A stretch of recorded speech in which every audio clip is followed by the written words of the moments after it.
Salut mes petits tazounets, on est lundi et j'ai la banane. On va réagir aujourd'hui au chapitre 1150 de One Piece. Pour cela, on va se rendre sur le site de la Shueisha, le site Manga Plus, ici même, que vous devez voir maintenant en petit. Voilà, c'est parfait, on l'a bien.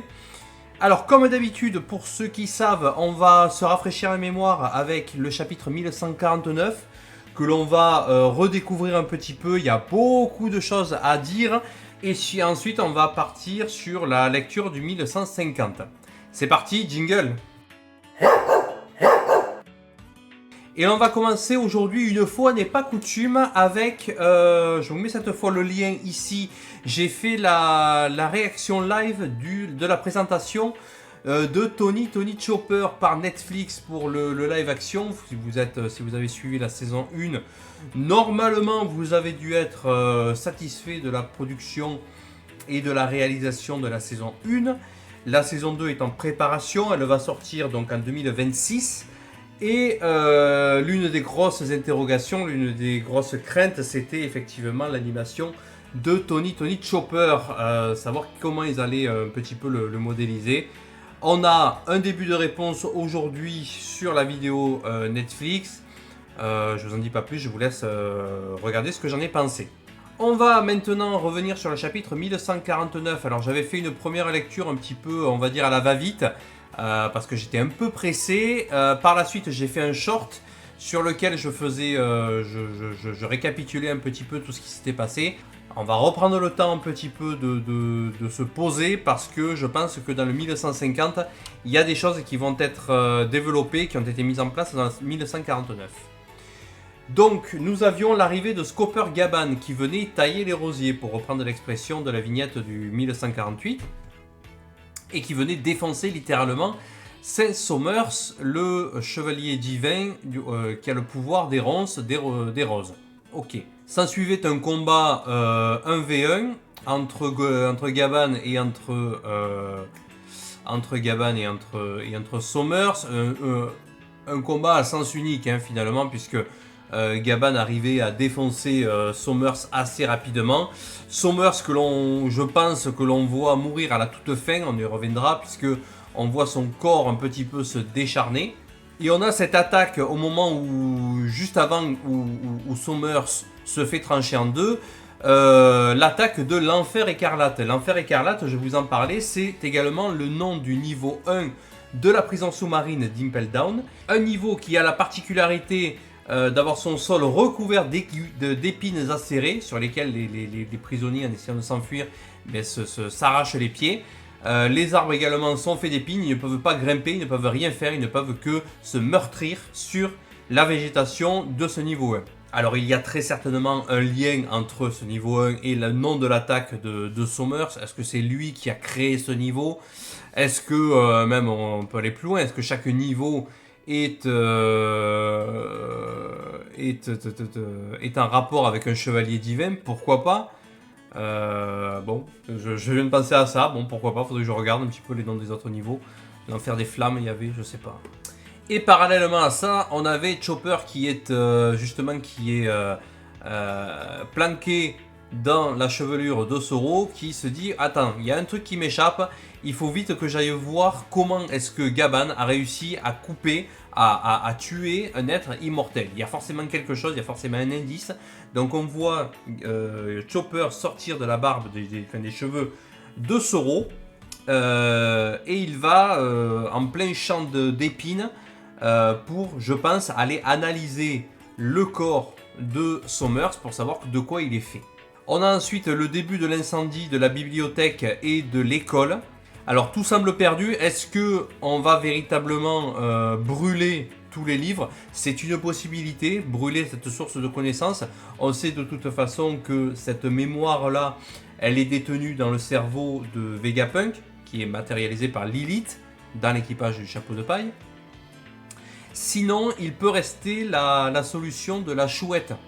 Je ne sais plus comment il s'appelle, qui a mangé un fruit du démon, qui a la possibilité d'agrandir tout élément inorganique. Donc non vivant. D'accord? Est-ce qu'il va réussir à faire grandir, je ne sais pas, Est-ce que l'eau c'est inorganique? Il faudrait voir la traduction en fait de inorganique dans le manga. Mais pourquoi pas, est-ce qu'il peut faire grandir un verre d'eau, le faire grandir immensément grand pour que, en faisant tomber le verre, ben, tout s'éteigne. Pourquoi pas. On a ensuite bien le Gaban qui va essayer de sauver les enfants et tout particulièrement Coron qui fait partie des enfants pris en otage par Junko. Et Coron donne par inadvertance un petit peu la faiblesse de Gaban en disant ben, c'est mon père. Donc si c'est lui c'est mon père, je suis forcément son fils. Il suffit donc que je prenne en otage le gamin pour neutraliser complètement Gaban. C'est ce qu'il fait. Gaban se laisse avoir par les sentiments. Il ne peut pas aller plus loin. Il ne peut pas sacrifier son fils pour libérer, pour défoncer Junko. Donc, il se fait avoir par Junko qui lui balance 3 flèches dans le corps. Et là, on voit, vous voyez en dessous le dessin de Gaban qui est transpercé par 3 flèches. Juste en dessous, on a Gaban qui tombe dans le vide et on a également Chopper qui va sauter pour le rejoindre. Les deux vont très certainement tomber dans le monde des morts, là où se trouvent Loki et Luffy. Et Chopper va pouvoir soigner Gaban, très certainement. Je m'étais posé la question également, vous voyez un petit peu la case où Gaban dit « Je me rends ».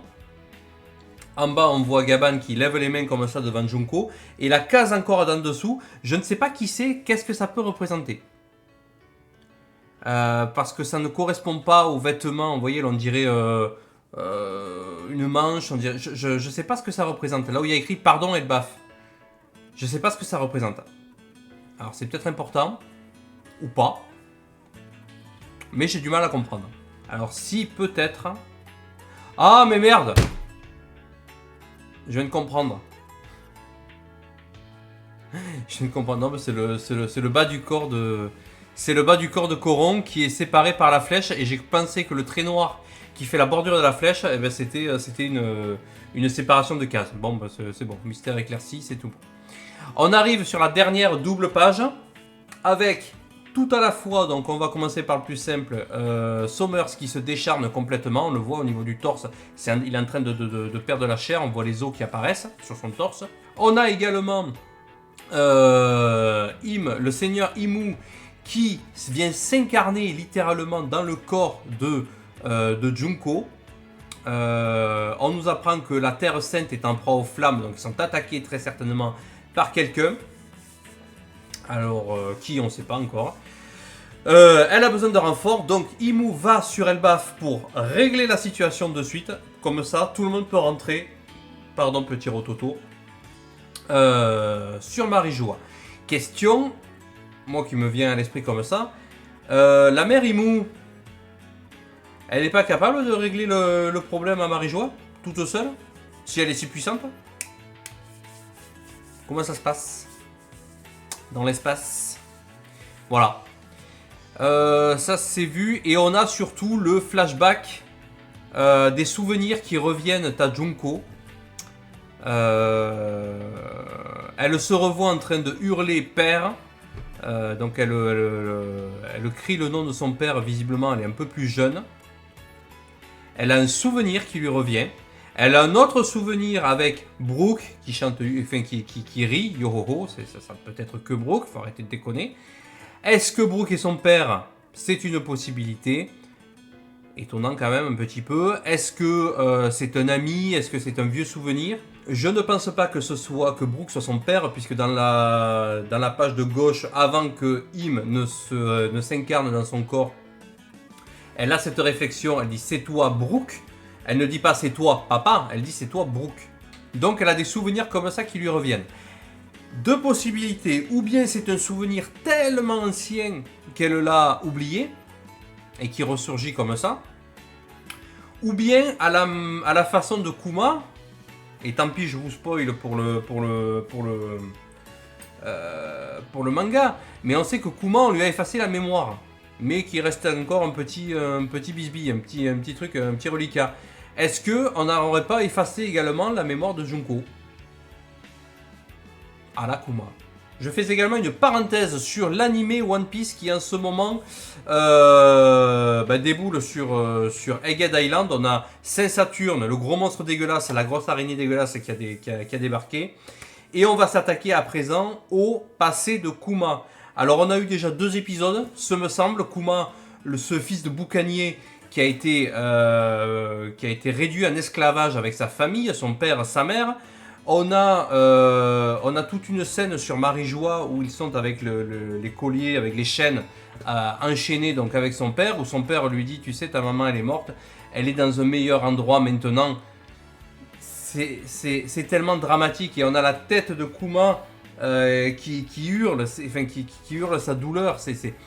Je me souviens que déjà en manga ça avait été terrible de le lire, de le voir là animé comme ça. Avec le son, avec l'animation. Ah, c'est chaud, c'est vraiment chaud. Après, à la fin de cet épisode-là, on a le père de Kuma qui essaie de lui redonner espoir en lui disant, tu sais, ne t'inquiète pas, il y a Nika qui va arriver. Nika, c'est le guerrier de la libération. Il arrive, il chante, il sourit, il danse comme ça. Il fait sa danse, il se prend une balle dans la gueule par un dragon céleste. Et on a Kuma qui prend sa meilleure tête de même internet. Le mec ensuite, il est amené sur God Valley pour une chasse aux esclaves où il a une grosse cible dans le dos. Il va dire, c'est toi bâtard, on va te tuer, tu vois, c'est qu'un jeu. Ta vie, elle nous appartient. Il arrive à se sortir de là grâce à Ivankov et sa petite sœur Ginny. Les 2 enfants filent sur Sorbet où ils vont élire domicile dans l'église du père de Kuma. Ils vont grandir là-bas. Il y a bien évidemment des sentiments qui se créent entre les jeunes adolescents, à tel point que Ginny lui propose de se marier avec elle, mais Kuma ne veut pas pour la protéger parce qu'il sait très bien que s'il la marie, s'il l'épouse, eh bien c'est un éternel recommencement qui viendra. On saura que lui il est boucanier, on va la prendre elle et on va la tuer très certainement. Il ne veut pas, il veut la protéger. C'est terrible, le mec il ne peut pas être heureux. On lui met le bonheur comme ça sous le nez, il va dire non bâtard, non tu l'auras jamais le bonheur. C'est à pleurer l'histoire de Kuma. Et c'est pas fini, putain, je vous spoil même pas, mais... Ah! Et le mec, pourtant, il est bienveillant, il est gentil, tu le vois dans l'église, il enlève la douleur des gens. Il enlève la douleur des gens et leur dit, allez, salut, merci, tu me donnes un petit sandwich. Oh, c'est merci beaucoup, machin. Puis à la fin, tu le vois, il dit, ok, toute la douleur que j'ai fait, il faut bien faire quelque chose, vas-y, je la prends pour moi. Le mec, c'est... Tu vois un peu, c'est terrible ce qui lui arrive. Il veut faire le bien autour de lui, mais il est toujours empêché, toujours empêché. Il est obligé de faire le bien en faisant le mal quelque part. Et c'est pour ça qu'on va lui donner son titre de tyran, le tyran de Sorbet, le roi tyran. Parce que il a défoncé le véritable roi qui était en place, qui a mis une politique d'esclavagisme, de ségrégationnisme envers les gens du sud du royaume de Sorbet. Et là, ça va être terrible. Là maintenant, il y a sa crush qui se fait kidnapper. On ne sait pas par qui. Et même pour ceux qui lisent le manga, on ne le sait pas par qui. Mais on sait ce qui va arriver après.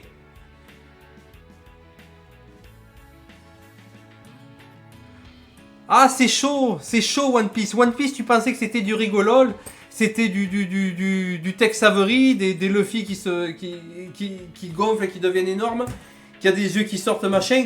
Vous n'êtes pas prêts, les mecs. Là, on va rentrer dans du gore, dans des bails sombres. Mais vous n'êtes pas prêts, les mecs. Bon, allez, je me suis assez mis en forme là. Oh, je suis chaud là. Allez. Domi Reversi le 1150. Qu'est-ce que c'est que ça? Domi Reversi.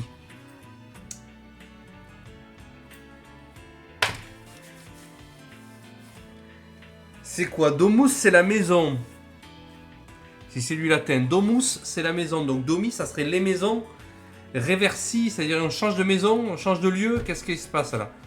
Le pèlerinage de Yamato, le fils du démon, 34e épisode. Le pèlerinage prend fin, oui, avec le dépôt du sabre de Yasue au sanctuaire Enma Do de Akumai. Yasue, c'est le mec aux cheveux bleus qui est mort sur la croix. Alors, double page, on commence.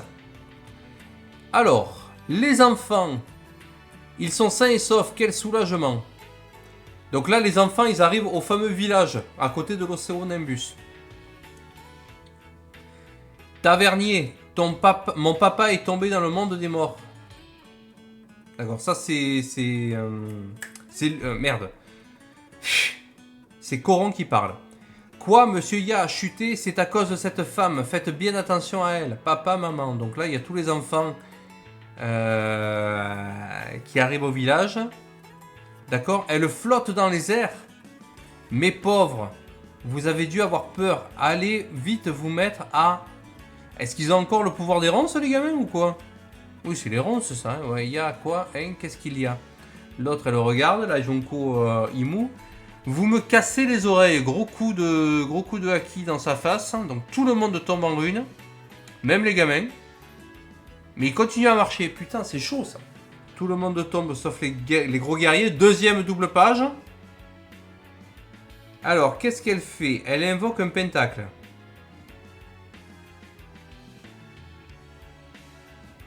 Ne tolérez aucune forme de résistance. Kiringam, c'est tout ce que tu es capable d'extraire comme MMA. Bon, pentacle, les ailes, machin, c'est le diable. C'est le diable. C'est un démon, c'est le diable, peu importe. Le Kara design est fou. Non, votre grandeur, j'ai laissé ouvert de nombreux Nightmare Halls de façon à ce que tous les cauchemars de l'île continuent de produire des monstres. De plus, ces créatures oniriques ignorent le concept de mort. À mon signal, elles peuvent toutes revenir à la vie. Tu ne peux pas mourir si tu ignores la mort. Oui, non, c'est un peu claqué, ça. Hein, comme... Elle leur tire dessus. Hein. C'est un canon pentaclonique. Hein. C'est un truc de fou, ça. Sommers dirige la colonne des marmots. Oui, tout de suite. Mais il est pas mort, lui. Il est encore en vie, lui. La fille dans le ciel, c'est déjà celle de tout à l'heure? Je la trouve drôlement changée. Où sont Luffy et les autres? Eh bien, Luffy, Zoro et Sanji sont actuellement avec Ajrudin et ses hommes. Il a fallu qu'ils choisissent ce moment pour rejoindre le monde des morts tout en bas de l'île. Aïe, qu'est-ce que tu fabriques, Robin? Je dois faire quelque chose. Il est hors de question que je reste ligoté de la sorte. Donc Sommers, il est en train de se régénérer. Maintenant, la question est de savoir avec qui ces marmots vont nous permettre de négocier. C'est vrai que nous sommes face à un problème, votre grandeur. Un pays sans monarque, ce n'est absolument pas normal. Punaise, Gaben m'a fait un mal de chien. Donc là, on a l'équipage des géants. Dory, le démon bleu, et Brogy, le démon rouge. Mou vous ordonne de gouverner ce pays. Soyez-en les rois. Tu appartiens alors des chevaliers divins, c'est ça? C'est toi qui es à l'origine de la confusion qui règne à Elbaf. Donc là, il la chope, mais il s'en fout, lui. Dory, les gars, partez vite devant. Sois prudent, Brogy. Toi, tu vas me rendre les enfants. Vous êtes combien dans ton groupe? Écoute-moi bien, Brogy. Tu vas de ce pas aller voir Jarl à la barbe en cime, lui trancher la tête, la brandir bien haut, et déclarer à ton peuple, désormais nous sommes les rois d'Elbaf. Et puis quoi encore, je t'interdis de te mêler des affaires de notre pays. Donc là, qu'est-ce qu'elle a fait? Elle a appris un livre. Le livre a créé un poignard et un flingue. Le poignard, elle le plante dans sa main et elle lui tire dessus. Mou va d'abord t'octroyer la puissance du mal et lui coupe le bras. D'accord. Donc le livre, elle l'a sorti d'où? De Ex Nihilo, c'est ça? Ouais. Elle se sort un flingue. Mais alors pourquoi est-ce qu'elle lui plante le truc et qu'elle lui coupe après le bras? Je comprends pas. D'accord, le coup de poignard, c'est pour qu'il relâche la main. J'imagine. Et une fois qu'elle est libre, elle peut lui couper le bras. On va lui faire payer celle-là. En échange d'une part donnée de ton espérance de vie, je vais t'attribuer un corps immortel et une force surnaturelle. Sous mon contrôle, les chaînes du bon sens et de la raison disparaissent. Les démons sont la seule forme de vie qui mérite d'exister. Oh, délire! Contrat diabolique. Elle a bien dit des démons, qu'est-ce qu'elle a l'intention de faire? Ouah, je m'enfonce. Donc, ok, elle lui a mis un pentacle, lui s'enfonce. Domi reversi. Et donc, son bras, ouais, non, il a pas repoussé, mais son visage fait super peur. Il s'est transformé en démon. Rendez-nous notre capitaine. Pas une seule fois tu n'as levé la main sur tes hommes, Broggy. Ta fierté de guerrier ne te le permet... Ouais. Donc il les dégomme, il se marre. J'ai l'impression de pouvoir tout faire, ce sentiment est exaltant. Donc il a la conscience, d'accord. Le capitaine Dory s'est fait avoir lui aussi. Ok, je comprends. Attends, capitaine, reviens à la raison. On n'était pas censé sauver les enfants. Si vous faites vraiment ça, vous ne pourrez plus retourner en arrière. Empêchez-les d'y aller. Capitaine, quoi, vous aussi? Donc elle est en train de créer une armée de démons. C'est le fait de se tenir entre les deux qui a causé leur transformation? Non, tu crois? Éloignons-nous quand même au cas où.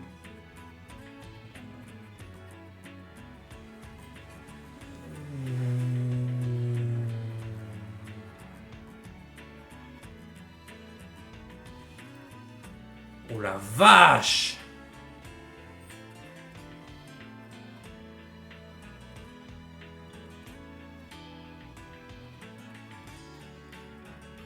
Sans déconner, il y a un chapitre et demi. Gaban arrivé, il défonçait Sommers, on pensait que c'était plié.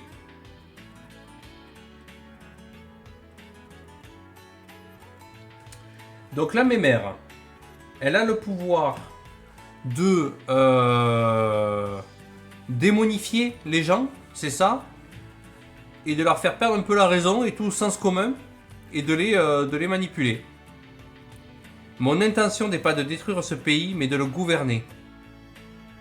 Observons cependant en quoi ces géants pourront nous être utiles à la guerre. Fuyez, Seigneur Jarl, il y a un truc qui cloche chez les capitaines d'Oribro. Mettez-vous à l'abri, ça ne se fait pas de dire à un guerrier de s'enfuir. Ça part en couille là, on est d'accord.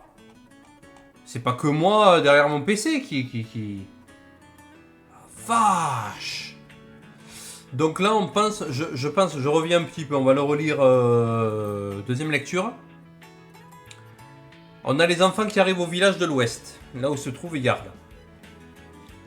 On a les parents qui voient leurs enfants, donc ils s'approchent d'eux, et donc comme Sommers n'est pas mort, ils se prennent les ronces dans la gueule, et ils se font mal.